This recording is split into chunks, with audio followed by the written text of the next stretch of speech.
पिछले साल आपके यहाँ? देखिए 2003, 4, 5 की बात करें या 14-15 तक की 14 तक की भी बात करें तो कुछ लाखों में लोग आते थे और इस वर्ष 35 दिन की यात्रा कम हुई आपदा आने के कारण से, लेकिन उसके बावजूद भी हमारे यहाँ 46 लाख लोग 4 धामों के दर्शन करने आए हैं। और अगर पूरे साल भर की बात करूं तो मैं 8 करोड़ 10 करोड़ ये आंकड़ा जाता है जो टूरिस्ट पूरे देश भर के आते हैं, चाहे वो कांवड़ यात्रा हो, चाहे हमारी 4 धाम यात्रा हो, चाहे पूर्णागिरी की यात्रा हो, हमारे अन्य देवी स्थल, धार्मिक स्थल, अनेक प्रकार के लगने वाले मेले, महोत्सव, टूरिस्ट अलग अलग राज्यों से जो आते हैं, तो एक बड़ी संख्या है। अभी हाल ही में बाईपोल्स हुए थे केदारनाथ में, वहां आपको विजय प्राप्त हुई। अयोध्या हारने के बाद केदारनाथ जीतने का प्रेशर था आप पे?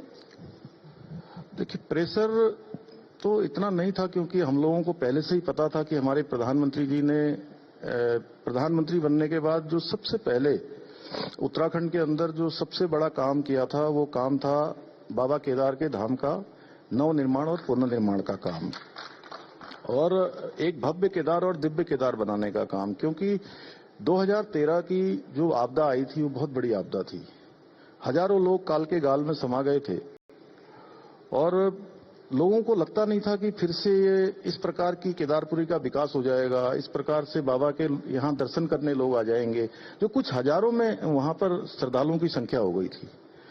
तो हमें पूरा विश्वास था, लेकिन चूंकि विपक्ष के लोग, जैसे सरकार बन रही है एनडीए की, 240 सीटें आ रही हैं, बीजेपी की अकेले बहुमत एनडीए को मिल रहा है और 100 सीटें लाकर जो है वो खुशियां मना रहे थे।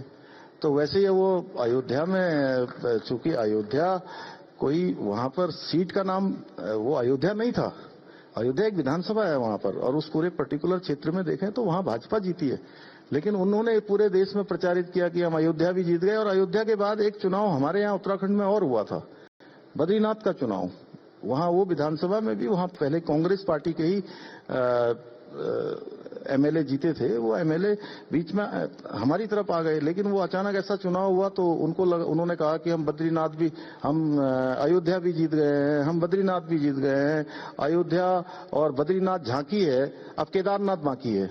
तो हमने पहले ही कहा था कि आपका ये जो भ्रम है, ये जो आपके अंदर जो अहंकार है, ये बाबा केदार के धाम में आकर टूटेगा और टूटेगा ही नहीं, बुरी तरह से टूट जाएगा। वहां टूट गया वो। एक बड़ा मुद्दा आपके राज्य में चल रहा है, वो है लैंड लॉज का। उस पर विपक्ष बहुत कुछ कह रहा है कि बाहर से लोग आ जाएंगे, उत्तराखंडियों की जमीन चली जाएगी, बहुत ऑपोजिशन हो रही है। इस पूरे मुद्दे पर आप क्या कहेंगे?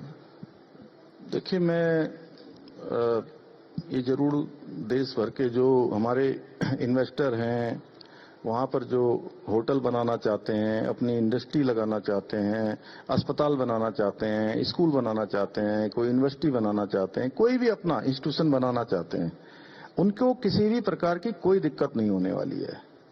दिक्कत उनको होने वाली है जिन्होंने अभी तक का भी जो हमारा लैंड लॉ है, उस लैंड लॉ का उन्होंने पालन नहीं किया है। जैसे किसी ने स्कूल बनाने के लिए जमीन खरीदी है और जमीन खरीदने के बाद उसको जो है टुकड़ों टुकड़ों में बांट के प्लॉटिंग कर दी, उसके गलत तरीके से 143 कर दी, गलत तरीके से कुछ और, जिस प्रयोजन के लिए भूमि ली गई है उस प्रयोजन को नहीं अपनाया है। ऐसे लोगों को दिक्कत होने वाली है जो इन्वेस्टमेंट करने वाले हैं या कोई अन्य काम करने वाले हैं, जो नियमों का पालन करने वाले हैं। उनके लिए तो हमने 30 से ज्यादा पॉलिसी बनाई है।